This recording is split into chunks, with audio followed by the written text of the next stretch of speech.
Welcome to वह animated story. Sonakshi college में पढ़ती थी। सोनाक्षी के साथ ही उसकी क्लास में एक रोहित नाम का लड़का भी पढ़ता था। कॉलेज में ही उसे रोहित से प्यार हो जाता है और वो एक दूसरे से मिलने लगते हैं। कॉलेज खत्म होने के बाद ही सोनाक्षी और रोहित की शादी हो जाती है।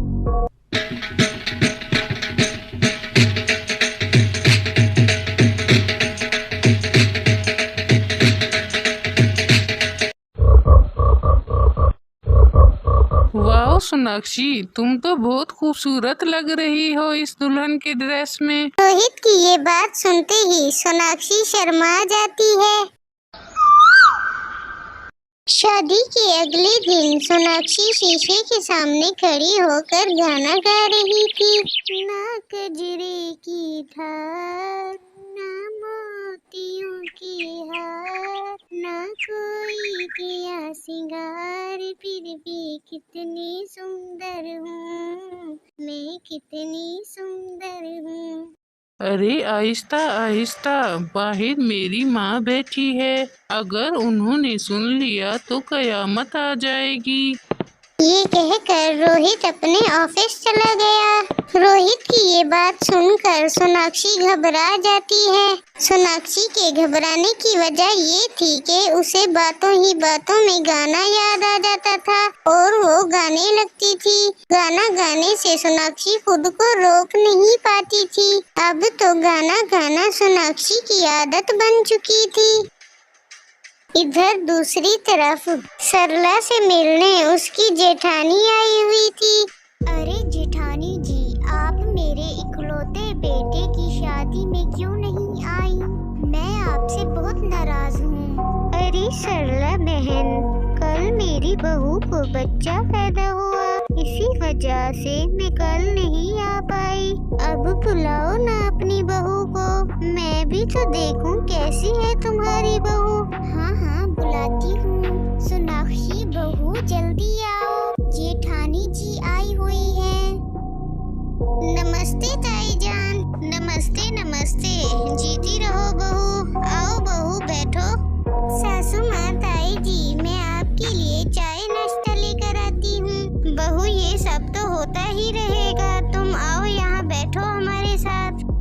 ये बात सुनते ही सोनाक्षी परेशान हो जाती है। अरे अब मैं इनके साथ कैसे बैठूं? कहीं ऐसा ना हो कि मैं बातों ही बातों में गाना गाना शुरू हो जाऊं। अगर ऐसा हो गया तो न जाने क्या होगा। अरे बहू बैठो, अब क्या सोचने लगी तुम? जी माँ जी। फिर सोनाक्षी उनके साथ बैठ जाती है। फिर वो सब आपस में बातें करने लगते हैं। अरे वाह सरला, तुम्हारी बहू तो बहुत खूबसूरत है। जेठानी जी, क्या आपको याद है आपने एक बार ससुर जी के बटुए में से पैसे निकाल लिए थे और तब से हम आपको चोर कहने लगे और घर में जो भी चीज गुम होती तो हम आप पर ही इल्जाम लगाते। इस बात पर सोनाक्षी और उसकी सास दोनों ही हंसने लग जाते हैं। आखिर जिसका डर था वही हुआ। चोर का लफ्ज सुनते ही सोनाक्षी को गाना याद आ गया और वो गाने लगी। चोर हूँ, काम है चोरी, दुनिया में हूँ बदनाम। ये कहकर वो फौरन अपने मुंह पर हाथ रख देती है।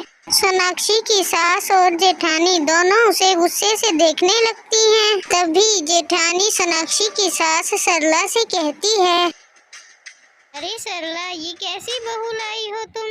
इसे जरा भी तमीज नहीं है। घर आए मेहमान के साथ क्या ऐसा सलूक किया जाता है?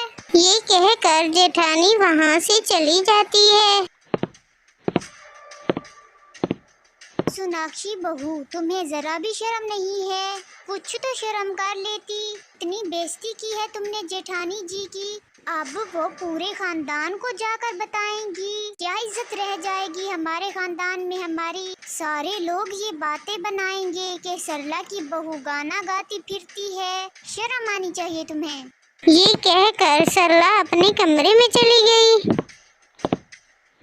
सोनाक्षी बहुत परेशान हो गई। आज ससुराल में उसके पहले दिन ही उसकी सास उससे नाराज हो गई। रात को जब रोहित घर आता है तो सोनाक्षी उसे सारी बात बताती है और कहती है, रोहित अब मैं क्या करूं? सासू माँ मुझसे बहुत नाराज हैं।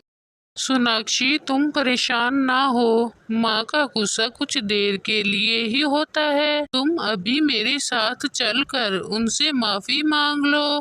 फिर रोहित और सोनाक्षी वो दोनों सरला के कमरे में आ जाते हैं। माँ, सोनाक्षी आपसे कुछ कहना चाहती है। सोनाक्षी कहो। माँ जी मुझे माफ कर दे, मैं फिर कभी गाना नहीं गाऊंगी। बस आप मुझे माफ कर दे, मैं दोबारा ऐसा नहीं करूंगी। कोई बात नहीं सोनाक्षी बहू, मैंने तुम्हें माफ कर दिया। वैसे जिठानी जी का मुंह देखने वाला था जब तुमने वो चोर वाला गाना गाया। सरला की ये बात सुनकर सब हंसने लगे। मैंने कहा था ना सोनाक्षी, माँ का गुस्सा बस कुछ देर के लिए ही होता है।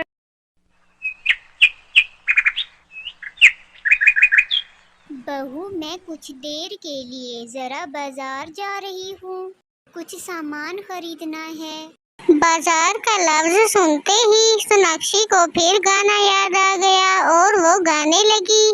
अकेले न बाजार जाया करो, नजर लग जाएगी, नजर लग जाएगी। अरे बहू तुम फिक्र ना करो, मैंने काला टीका लगा लिया है। ये कहकर उसकी सास हंसते हुए वहाँ से चली गई।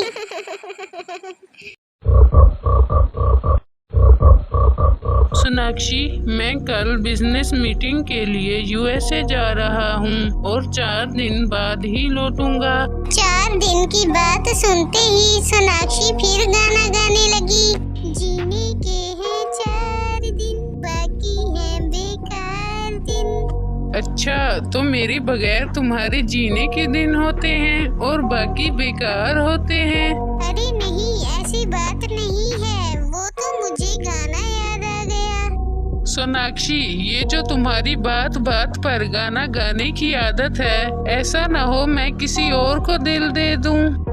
दिल मत देना मेरी सौतन को, बंगला गाड़ी झुमके कंगना सब दे देना उसको सजना, पर दिल मत देना मेरी सौतन को, दिल मत देना मेरी सौतन को। ये बात सुनकर रोहित हंसने लगा, सोनाक्षी भी हंसने लगी।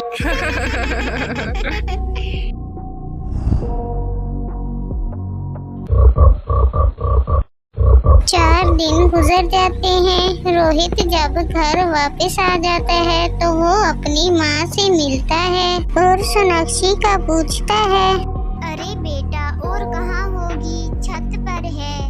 रोहित ऊपर आ जाता है तो वो देखता है कि सोनाक्षी गाना गा रही है। सोनाक्षी की इतनी खूबसूरत आवाज में गाना सुनकर वो हैरान हो जाता है और अपना मोबाइल निकाल कर उसकी वीडियो बनाना शुरू कर देता है। ला ला ला ला ला ला ला ला ला ला। इस बात का सोनाक्षी को पता नहीं चलता कि रोहित उसकी वीडियो बना रहा है। रात को रोहित सोनाक्षी के सोने के बाद उस वीडियो को YouTube पर अपलोड कर देता है और जब वो सुबह उठता है तो देखता है उस वीडियो पर मिलियंस में व्यूज और लाइक्स थे। सोनाक्षी की वीडियो रातों रात वायरल हो गई थी। रोहित खुशी से सोनाक्षी को ये बात बताता है। सोनाक्षी भी ये सुनकर बहुत खुश होती है क्योंकि उसका बचपन का सपना सच हो गया था। सोनाक्षी रोहित का शुक्रिया अदा करती है। सोनाक्षी के पास बहुत से प्रोड्यूसर और डायरेक्टर और मीडिया वालों की कॉलें आने लगी और उसे बहुत सी फिल्मों में गाने गाने का काम मिल गया। अब सोनाक्षी न सिर्फ फिल्मों में गाने गाती बल्कि वो लाइव कॉन्सर्ट भी करने लगी। अब वो एक चमकता हुआ सितारा बन चुकी थी। रोहित की बनाई हुई उस वीडियो ने सोनाक्षी को रातों रात स्टार बना दिया था। दोस्तों, इस कहानी से हमें ये सबक मिलता है कि इंसान जिसे सच्चे दिल से चाहे वो उसे मिल ही जाता है। दोस्तों, ऐसी ही इंटरेस्टिंग वीडियोस देखने के लिए हमारे चैनल को सब्सक्राइब जरूर कर दें। To like and subscribe.